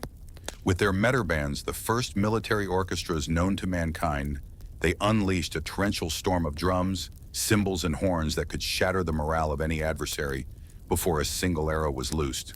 The relentless beat of kettle drums, the thundering bass of daval drums, and the sharp clash of cymbals struck fear deep into the souls of those who dared oppose them. European soldiers, some accounts claim, stood frozen in terror, their hearts pounded into submission by the sheer sound alone. 11004. Beyond the battlefield, drums held sway in the halls of power, from the opulent courts of Asia to the grand palaces of Europe and Africa. These instruments did not just announce the arrival of kings, they heralded the very essence of sovereignty. Power is here, they declared with each resonant beat. Even in the darkest times of oppression, drums became the voice of the silenced. 227. On plantations across the Americas, the rhythmic pulse of resistance kept the spirit alive, weaving together plans for secret rebellions in the shadows of tyranny. The drum, ever defiant, could not be hushed. Every beat of the drum has always whispered a truth. This is who rules. This is who marches. This is the rhythm of power. Chiwan Rantina 52. As civilizations spread across continents, so did the drums, transforming in a shape, purpose, and significance. In the East, they became instruments of precision, spirituality, and sacred ceremony. In the West, they evolved into symbols of military might and orchestral splendor. Two worlds, yet one heartbeat. 11116. In India, the drum transcended mere music. It became a vessel for divine communication. The tabla, with its crisp, fluid tones, graced both classical performances and devotional rituals, embodying a connection to the divine. But it was far more than mere accompaniment. It was a profound conversation. Each stroke of the drum carried its own name, its own essence, a syllabic identity that breathed life into the music. Indian drumming transcended mere percussion. It was a poetic language honed over decades. The tabla player was not merely a musician, but a linguist of rhythm, crafting narratives with every beat. Meanwhile, in the sacred heart of Japan, the taiko drum emerged as a colossal instrument of ceremony. Used in Shinto rituals, theatrical performances, and battles, the taiko demanded not just technical prowess, but a disciplined physicality. Drummers moved with the precision of seasoned warriors, their stances as firm as ancient trees. At festivals, the thunderous beats of the taiko reverberated through the mountain valleys, believed to banish malevolent spirits and summon the gods to walk among us. In the lush landscapes of Indonesia, the kendang drum took the lead in the entrancing currents of gamelan orchestras, guiding dancers and musicians in sacred rites within temple walls. These rhythms were not mere beats. They were complex, interwoven, celestial, a harmonious echo of the universe's own rhythm. Contrastingly, in Europe, drums served a more pragmatic purpose during the medieval times. They signaled troops, measured time, and maintained discipline. It was not until the Renaissance and Baroque periods that drums began to weave their way into the fabric of formal music, though often relegated to the shadows, thundering beneath royal processions or resonating in the solemnity of grand cathedrals. In this divergence, one glimpses two distinct philosophies: the East, where rhythm was seen as an art form intertwined with spirit, breath, and meditation, and the West, where it was perceived as a structural force, a means to rally, march, and keep time. Yet both recognize the drum's profound power to mold time, set the pace, elevate ceremonies, and unite people in ways that language alone could not. East or West, whether sacred or strategic, the drum has always stood at the heart of human experience, ever listening, ever speaking. From the lofty temples on mountaintops to the secluded clearings in jungles, from the flickering desert fires to the candlelit cathedrals, drums have always found their place where the mortal meets the divine. Long before the dawn of organized religion, rhythm was the sacred language of the soul, a profound method of prayer, invocation, and transcendence. In the heartlands of Africa, drums were more than mere instruments. They were living spirits, pulsating with life. Take, for instance, the Yoruba traditions, where the batar drum served as a conduit to commune with the orishas, the deities, and the spirits of ancestors. Drummers in these ceremonies were not mere musicians. They were revered as priests, their rhythms a sacred text, each beat a call to the divine, inviting gods to dance amidst the mortals.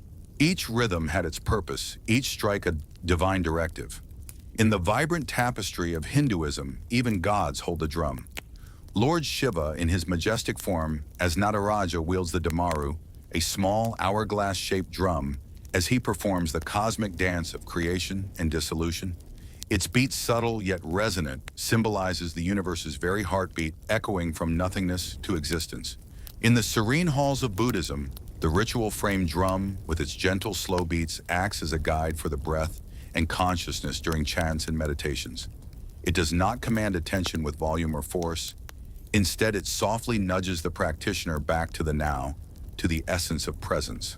Across the vast landscapes of the Americas, indigenous peoples incorporate drums into their vision quests, sweat lodges, and healing rituals. Here, the drum's rhythm, steady and womb-like, facilitates journeys into trance, connecting the seeker with ancestral spirits. In these sacred spaces, the drum transcends mere accompaniment. It becomes the prayer itself. Even within Christianity, where rhythm might have been often muted, the drum finds its sacred place. In the spirited gospel traditions of African American churches, drums resonate with praise and power, their beats echoing the struggles, the hopes, and the divine rhythm that courses through every life. Thus, across cultures and creeds, the drum beats not just as an instrument, but as a vessel of the divine, a reminder of our eternal dance with the sacred, where every beat calls us back to the rhythm of life itself. The God-invoked the drum stands not merely as an adornment, but as a sacred conduit for energy and tension, and the ineffable mysteries beyond our words. For when language falters in the act of worship, rhythm speaks, and the divine listens, ever attentive. For millennia, drums stood alone, one body, one sound, one sacred purpose. But as the industrial age dawned, something extraordinary occurred. In factories, on bustling streets, and within the echoing halls of music, the very essence of percussion was reimagined. By the dawn of the 20th century, drums were no longer solitary. They were gathered, melded into a singular revolutionary entity, the drum kit. Born of necessity, this transformation was spurred by the constraints of space and finance. In the late 19th century, military and theater bands, with their need for multiple percussionists to manage bass drums, snares, cymbals, and woodblocks, faced practical challenges. The solution: drummers ingeniously began to unite these instruments into a single manageable setup. By 1909, the first bass drum pedal was patented, a breakthrough, allowing a drummer to command a mighty drum with just one foot, liberating their hands for greater feats of rhythm and expression. The concept ignited a flame. Over the ensuing decades, drummers adorned their kits with hi-hats, toms, cowbells, and ride cymbals, crafting an orchestra of percussion from one seat. This was not just a tool, it was a throne from which to reign over rhythm. And then jazz. In the shadowy, pulsating clubs of New Orleans and Chicago, the drum kit came alive with a vibrant, almost sentient energy. Jazz drummers transcended mere timekeeping. They conversed with their instruments, infusing each beat with syncopation, swing, and soul. Icons like Gene Krupa and Buddy Rich elevated the drum set to a lead role, where rhythm became a narrative, a dance of sound. As jazz morphed into rock, the drum kit's voice grew louder, its presence heavier, its power undeniable. The 1960s and 70s witnessed an expansion, a crescendo, in the evolution of this musical marvel. Imagine a world where drummers no longer lurk in the shadows, but boldly take center stage, their every strike a declaration of passion and prowess. The likes of John Bonham, Neil Peart, and Keith Moon didn't just play drums. They redefined the very essence of musical endurance and creativity. The drummer, once a mere heartbeat of the band, now stands as its thundering engine, driving the rhythm with unparalleled vigor. Today, the drum kit has woven itself into the fabric of global culture, from the soulful beats in gospel churches to the pulsating energy of EDM festivals, from the raw, rebellious sound of punk rock to the grand spectacles of world tours. And even as digital kits and drum machines gain ground, the visceral connection to a live drum set, the sticks, the skins, the sweat, remains an irreplaceable experience. It's not just an instrument, it's a testament to modern rhythm, a melting pot where tradition dances with innovation, allowing one drummer to command the stage with the force of 10.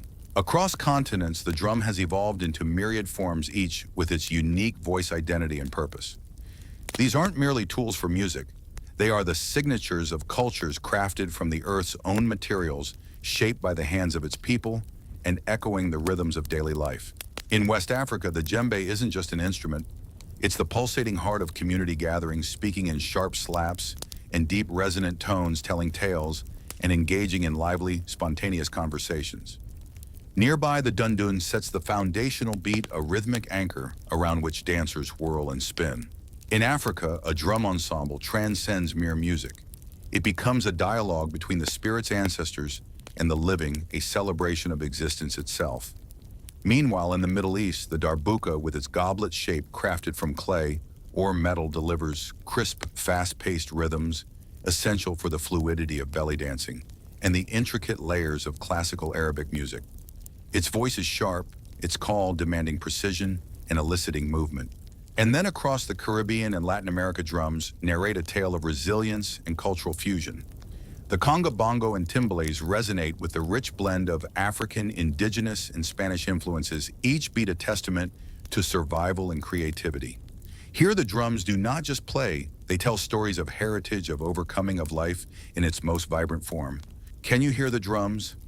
They are not merely instruments, they are the world's heartbeat, speaking in thousands of dialects, each beat a story, each rhythm a history. In the rhythmic heart of Cuba, the sacred bata drums resonate in Santeria. Rituals each beat a whispered conversation with the Orishas deities of the Yoruba pantheon. Oh, how they speak a language divine echoing the soul of the land.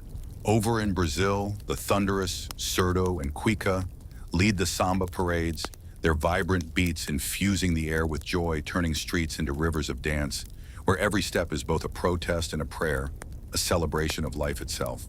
Traveling further to the land of India, the mridangam in the south and the tabla in the north, these drums are not mere instruments but voices of tradition, tuned so precisely that they blur the boundaries between rhythm and melody. Each finger movement, each stroke is laden with centuries of heritage, a testament to the meticulous art of music. And then there's the frame drum, perhaps one of the oldest instruments known to humanity, from the Persian daf to the Irish bodhran. From the hands of shamans to the hearts of folk musicians, played with the gentlest touch or the sharpest strike, it proves that in simplicity lies the sacred. What unites these drums across the globe? Their purpose. Whether they guide the dance, heal the spirit, elevate rituals, or fuel revolutions, each drum beats with the essence of its people, carrying their geography, history, and identity in every resonant note. As we approach the close of the 20th century, the essence of drumming began to evolve. Not in its rhythm, but in its texture. The tactile, the organic, the sweat and wood now shared their space with circuits, pads, and software. The age of digital drums dawned upon us. It started in the 1970s with rudimentary drum machines like the Rhythmicon and Roland CR78, which used analog circuits to mimic beats. Initially, their sounds were mechanical, almost alien, but musicians saw beyond that. They recognized consistency control and a universe of possibilities. Then a seismic shift occurred in 1980 when Roland unleashed the TR-808, a drum machine so distinctive with its deep, resonant kick and sharp, crisp snare, it would soon become a legend, its beats echoing through the corridors of music history. As the digital era unfurled its wings, the musical landscape transformed, giving birth to genres that pulsed with a synthetic heartbeat. Hip-hop, techno-electro, and trap emerged from this vibrant electronic renaissance, no longer tethered to the mere imitation of acoustic drums, but instead forging entirely new auditory landscapes. The evolution of digital audio technology brought forth tools like the Roland Fi drums, revolutionizing how drummers interact with their craft. Now they could play with natural fluidity while triggering an infinite array of sampled or synthesized sounds, rehearsing in silence, recording without the cumbersome setup of microphones and switching kits at the touch of a button. With the advent of computers, digital audio workstations, DAWs such as Ableton FL Studio and Logic became the new norm. Suddenly, anyone armed with just a laptop could weave complex rhythms, layering kicks, snares, hi-hats, and sub-bass into intricate sonic tapestries. Finger drumming on MIDI pads evolved into a celebrated art form, sparking debates about whether this digital shift would spell the end for traditional drumming, replacing the warm human touch with sterile precision. But oh, how wrong those fears were. Instead, a beautiful hybridity blossomed. Acoustic drummers began to weave electronic triggers and samples into their setups, while producers melded human-played rhythms with machine-generated beats. This wasn't the erasure of the past, it was its reimagination. Now in today's world, a single individual in the solitude of their bedroom can conjure rhythms that once demanded the might of entire orchestras. Ancient grooves from Africa, Asia, and the Americas are sampled, remixed, and reborn on neon-lit dance floors. The tools have evolved, yes, but their purpose has remained steadfast: to move bodies, to carve moments out of time, to give voice to the silence. Throughout history, across empires and technological revolutions, one truth has never wavered: the drum is our most ancient and enduring voice. From the primal gatherings around fire to the grandeur of modern concert halls, from the sacred to the secular, the drum has always been more than an instrument. It is the heartbeat of culture, the rhythm of life itself. Music, it's not just about melodies and harmonies. It's about forging connections. Connections with ourselves, with one another, and with something transcendent. It's the heartbeat we all share, not in metaphor, but in truth. From the moment we are cocooned in the womb, the first rhythm that dances into our ears is the comforting, steady beat of our mother's heart. Safe, rhythmic, alive, it's the pulse that sets the tempo for our lives, the rhythm we chase forever. Imagine the drum, this ancient companion echoing through time. It has been there through jubilation and conflict, in sacred worship and in fierce protest. It has marched with kings, rallied with rebels, its voice resonating from grand temples to the gritty depths of subway tunnels. The drum speaks in every tongue because it is a universal language, one that bypasses the mind and vibrates directly through our flesh, our bones, our very essence. In times of sorrow, we drum to mourn our beats, a cathartic release. In moments of joy, we drum to celebrate our rhythms, a jubilant cry. And in those quiet, reflective moments, we drum to remind ourselves of our core, our identity. Today, percussion thrives, evolving continuously. Picture the handpan musicians, their ethereal sounds weaving through urban landscapes, or indigenous tribes holding fast to their ancestral drumming, a testament to resilience and tradition. Stadium drummers unite crowds in a symphony of shared spirit, while children with their pots and pans instinctively tap into the primal joy of rhythm. Even in our age of artificial intelligence, where algorithms attempt to mimic the human pulse, there remains an irreplaceable essence in the soul behind each imperfect beat. Rhythm is not merely counted, it is felt deeply and profoundly. Perhaps that's why the drum has survived empires and trends. It anchors us to the present, to the collective heartbeat that says, we are here together now. No matter how sophisticated our instruments become, or how digital our experiences might be, there is something profoundly grounding about the primal act of skin on skin, stick on hide hand on wood, a beat, a breath, a beginning. The drum is not a relic of the past, but a vibrant reminder that we are always meant to connect, to feel, to be, to dance to, hear, to sense, to perform. 126:52. And as long as humanity persists, the drum will never cease its vibrant beat. Imagine Manhattan before it was a towering forest of glass and steel. It was an island where shadows were not from skyscrapers, but from church spires and the gentle slopes of rooftops. In the dawn of the 19th century, the skyline was a mere whisper. The city nestled at the southern tip, a dense cluster of brick townhouses, timber-framed shops, and roads beaten into the earth. 127:23. Buildings rarely soared past 5 or 6 stories, not for lack of ambition, but because gravity held the ultimate power. The higher you built, the more weight you had to bear, and with stone and brick, height was a costly affair. Walls thickened at the base to support the upper levels, squeezing the space inside and demanding vast foundations. 127:48. To reach for the sky meant embracing the heavy, and the heavy simply didn't make economic sense. Thus, the city expanded outward, sprawling northward along the visionary grid, laid out in 1811, one of the most audacious urban plans of its era. But beneath this grid, hidden under layers of cobblestone and earth, Manhattan harbored a secret, bedrock, deep, dense, and unyielding. 128:13. This granite backbone beneath the island would eventually support some of the tallest edifices in human history. Yet for now it lay dormant, waiting for its moment to emerge. Life in early Manhattan was a cacophony of sounds, yet rooted in the earth. Commerce thrived in the bustling harbor, ships crowded the piers, and horses clattered through narrow lanes. 128:36. The economy expanded, waves of immigrants arrived, and the island brimmed with vitality, yet the city remained close to the ground. The sky remained a blank canvas. The only real vertical assertions were the churches, with Trinity Church standing out. Its spire, finished in 1846, reached over 280 feet, a solitary sentinel against the modest backdrop reaching toward the heavens, as if to ask, what heights might we dare to dream? Ah, the skyline of New York, once dominated by a solitary giant. But oh, what a symbol it was, not just of height, but of the aspirations reaching into the clouds. Yet little did the world know, then the future of this skyline would not be sculpted by mere stone or wood, but by the robust sinews of iron and steel intertwined with the boundless vision of dreamers. No longer would the earth's embrace confine the city.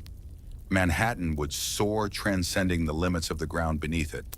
The city of towers was yet to be born, but the stage was meticulously prepared, the island poised and eager, as if holding its breath for the grand spectacle to unfold. For centuries, gravity had been the silent architect, dictating that buildings remain low, cities sprawl flat, and human ambition remain anchored to the ground. But then in the mid-19th century, two revolutionary breakthroughs shattered these constraints, opening the skyline like a canvas, ready for new strokes of genius. The first of these came in 1852 when Elisha Otis, with a heart full of daring, unveiled his game-changing safety elevator. Imagine the scene at the New York Crystal Palace. Otis, standing high above a captivated crowd, commands the rope to be severed. The crowd holds its breath, hearts pounding, as the platform should plummet. Yet it does not fall. Instead, a hidden mechanism, a guardian angel of sorts, locks the lift securely in place. In that heart-stopping moment, Otis didn't just change the rules of height. He redefined the very essence of possibility. With elevators now safe and practical, the once dreaded top floors of buildings transformed into coveted havens of light air and prestige. Suddenly, the vertical city not only made economic sense, but became a symbol of progress. However, the ability to lift people upwards was merely the first step. Buildings still clung to the old ways, their weight borne by increasingly cumbersome, load-bearing walls. Enter the second innovation, the steel skeleton. In the 1880s and 1890s, engineers began to harness the strength of steel frames, allowing buildings to reach new heights, their exteriors becoming mere curtains, no longer the bearers of weight. The skyline was no longer a boundary but a beginning. In the realm of architecture, a revolution was brewing, a seismic shift from the constraints of traditional building methods to the liberating embrace of steel frame construction. This newfound technique, a beacon of modernity, bestowed upon architects the freedom to ascend as high as the sturdy frame could bear. Suddenly, height transformed from a perilous endeavor into a strategic advantage. The technology had not only arrived but had matured, and the materials were ripe for the taking. Manhattan, with its bedrock foundation as solid as its burgeoning economy, became the ultimate canvas for this vertical revolution. The island's confined geography necessitated upward expansion, and its role as a financial powerhouse meant that every institution, from the towering banks to the bustling newspapers, yearned to etch their names against the skyline. The elevator, that ingenious invention, made the heavens accessible, while the steel skeleton rendered them constructible. Together, they didn't merely alter the landscape of architecture, they reimagined the very essence of urban existence. The race was on, not to expand outward, but to soar upward. By the twilight of the 19th century, New York City had grown weary of its horizontal sprawl. The streets, once the arteries of commerce, now throbbed with congestion, and the only frontier left was the sky itself. With steel frame construction and elevators firmly in place, Manhattan emerged as a proving ground, its skyline a battlefield where ambition was the weapon of choice.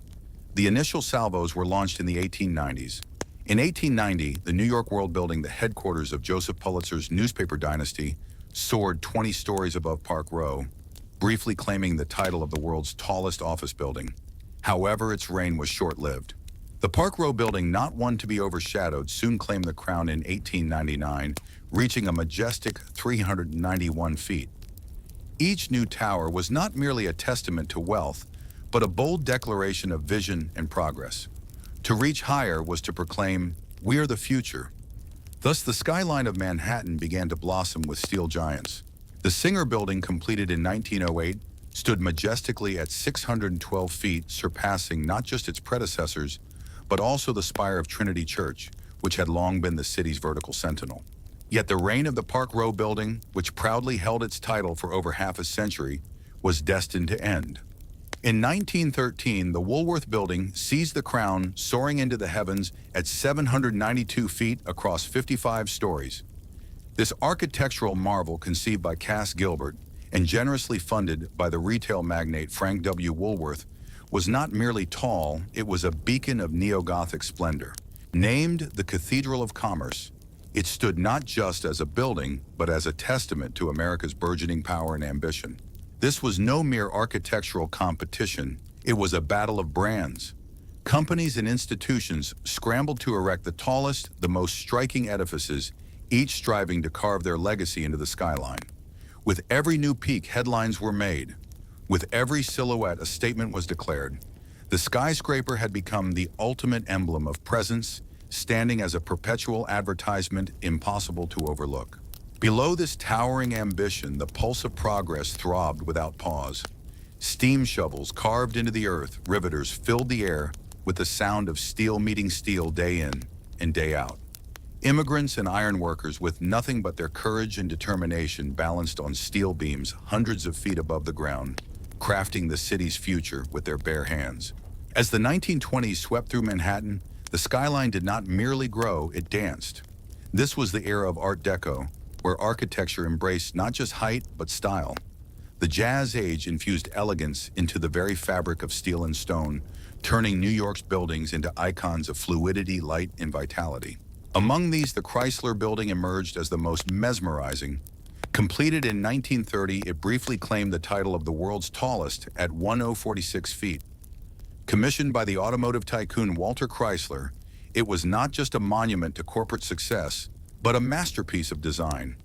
Its stainless steel spire, assembled in secrecy and raised overnight, gleamed like a crown under the sun, a testament to the spirit of an era that dared to dream big and reach even higher.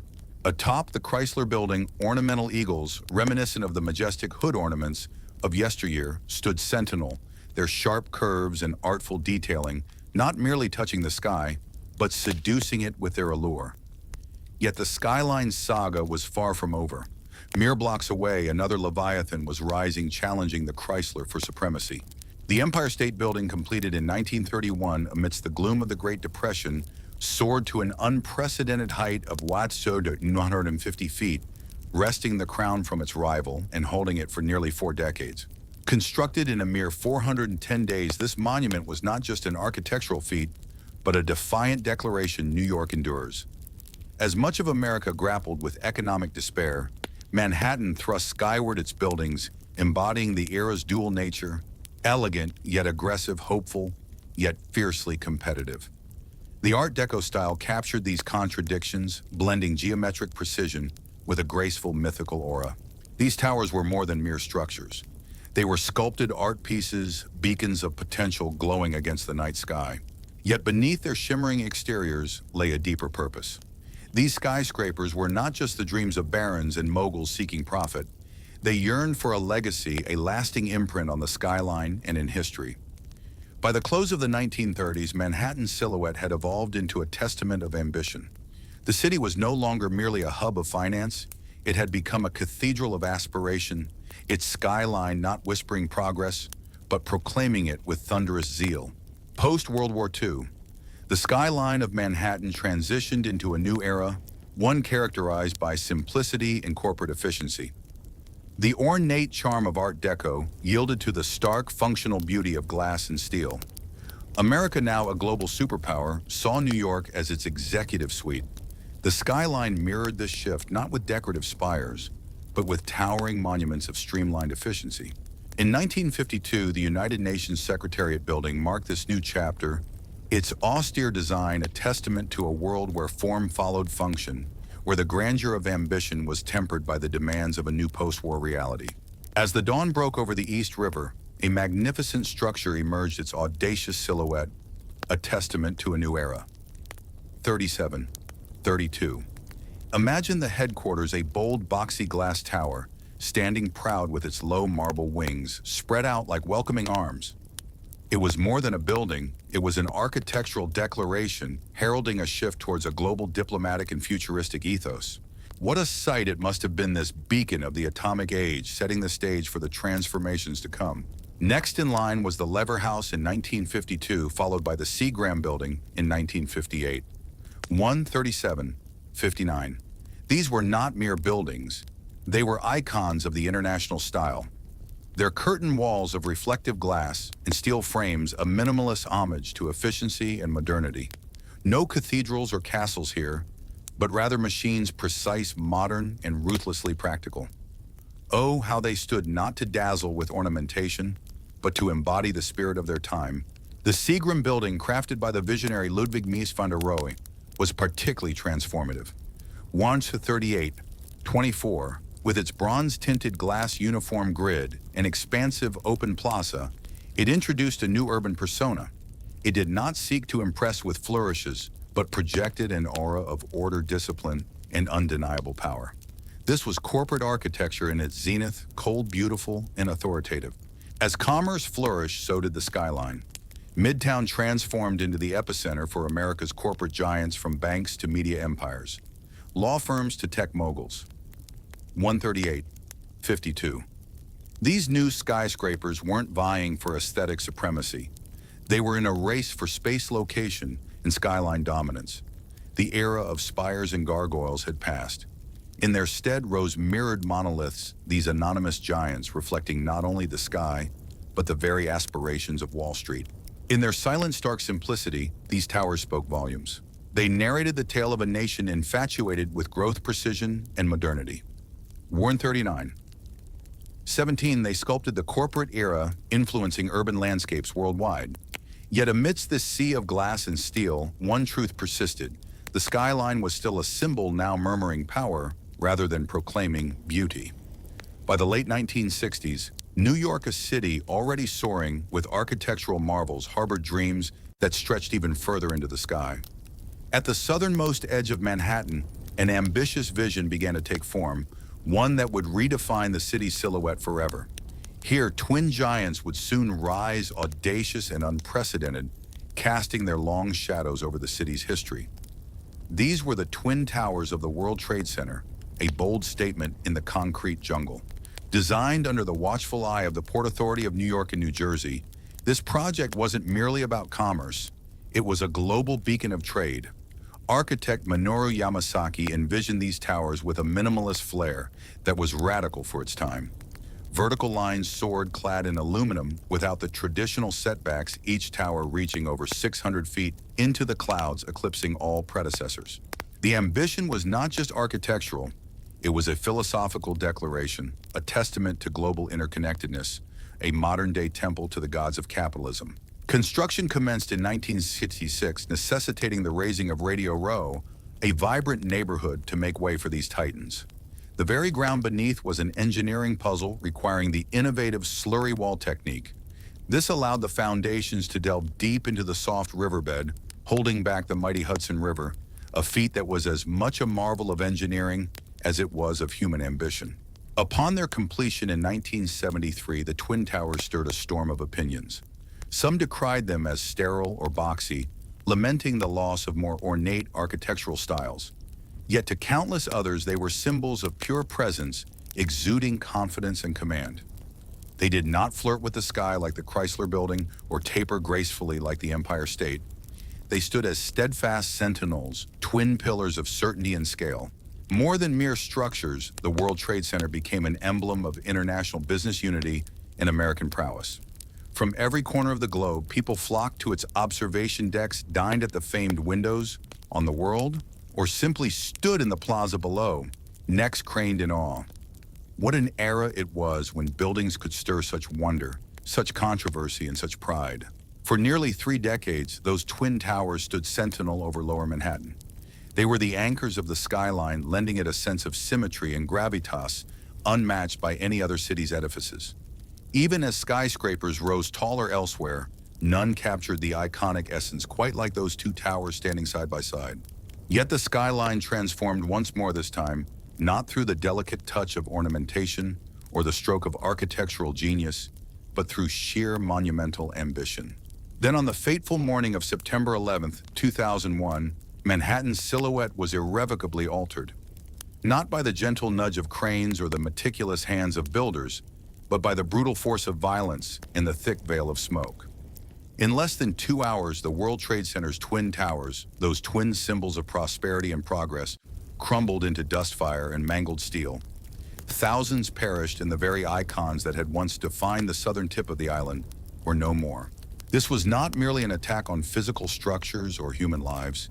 It was an assault on the ideals those towers represented: commerce, modernity, freedom, ambition. The clean, monolithic forms of the towers had become the visual shorthand for New York itself. Now the skyline was fractured, a jagged scar where once there was seamless continuity. In the aftermath, Lower Manhattan became a raw, smoldering wound. Where once there was height and light, there was now a void, a haunting absence that echoed through every photograph of the skyline. The once vibrant space, pulsing with global energy, was now known as Ground Zero, a name that carried the weight of loss and remembrance. For the first time in a century, Manhattan was not expanding upward. It was mourning. Yet in its grief, the city showed its resilience. Steel workers, firefighters, police officers, and countless volunteers flocked to the site not to build, but to recover and honor. The clanging of iron was silenced, replaced by the solemnity of recovery. In a city always in motion, this was a moment of stillness, a collective breath held in shared agony. The skyline had changed, but the spirit of New York endured resilient as ever. Yet even amidst the depths of despair, New York did what it has always done: it looked upward. Amidst the tears and the turmoil, the city engaged in discussions about rebuilding, discussions fraught with emotion, politics, and profound questions. What should replace the iconic towers? Should we even attempt to rebuild? Could we restore the skyline without diminishing the memory of our loss?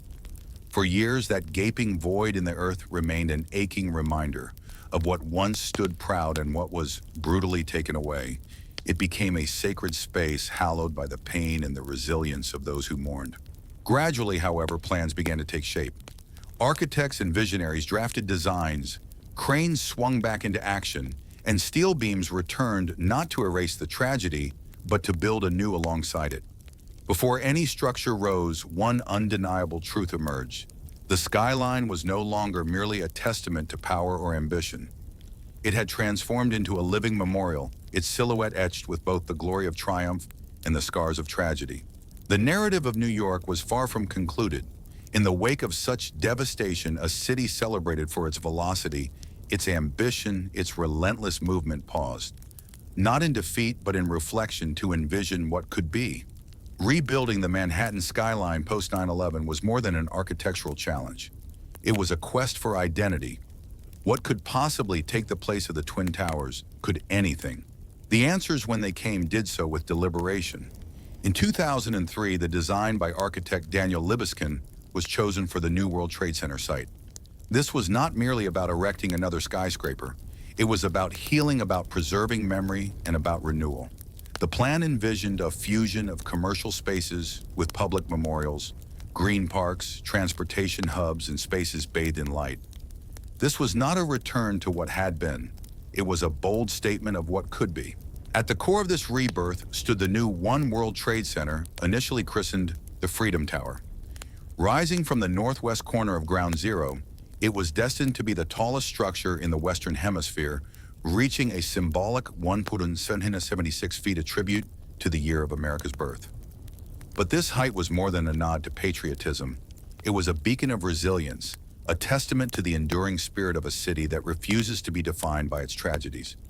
Defiance, that relentless spirit of reaching for the heavens, even in the wake of profound loss. In 2006, the journey of resurgence began, culminating in the grand opening of One World Trade Center in 2014. This magnificent structure, sheathed in glass that glimmers with the changing light, stands not as a replica of its predecessors, but as a beacon of renewal. It reflects both the sky above and the resilience within its presence, humble yet profound. Beside it, the 9/11 Memorial opened in 2011, its two vast voids where once stood twin towers now echoing with the sound of endless waterfalls. Each name of those lost is etched into bronze, a poignant reminder of the city's enduring spirit. This is more than just a part of the skyline. It's woven into the very fabric of New York's soul. As the skyline reshaped itself over years, other towers ascended: 3 WTC, 4 WTC, and 7 WTC, each sleek, modern, and with a purpose. Together, they do not merely represent a city rebuilt. They symbolize a city transformed. New York did not just replace what was lost. It evolved, honoring the past while forging ahead into the future.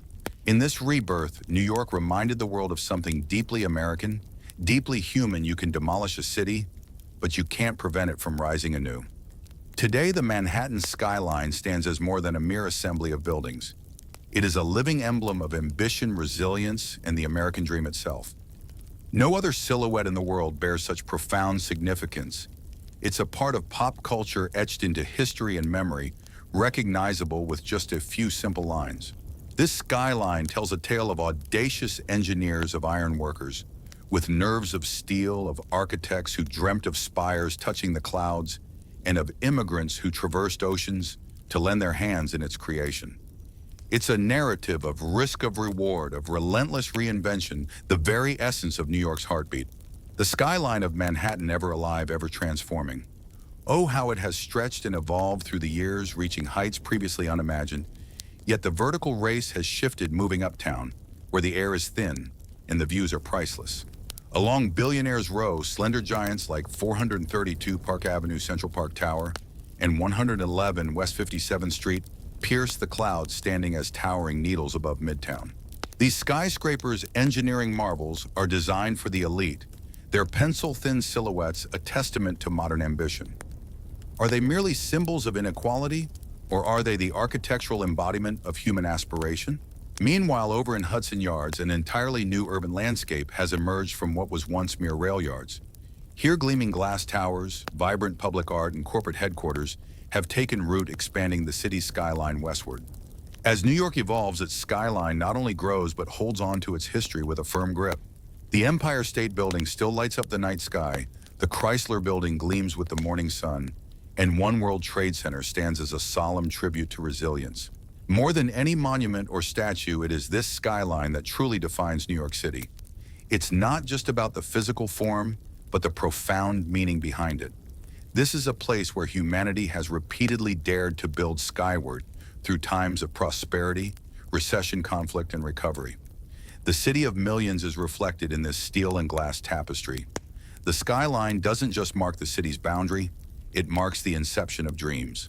In Manhattan, the sky has never been the limit. It's merely the next floor to conquer.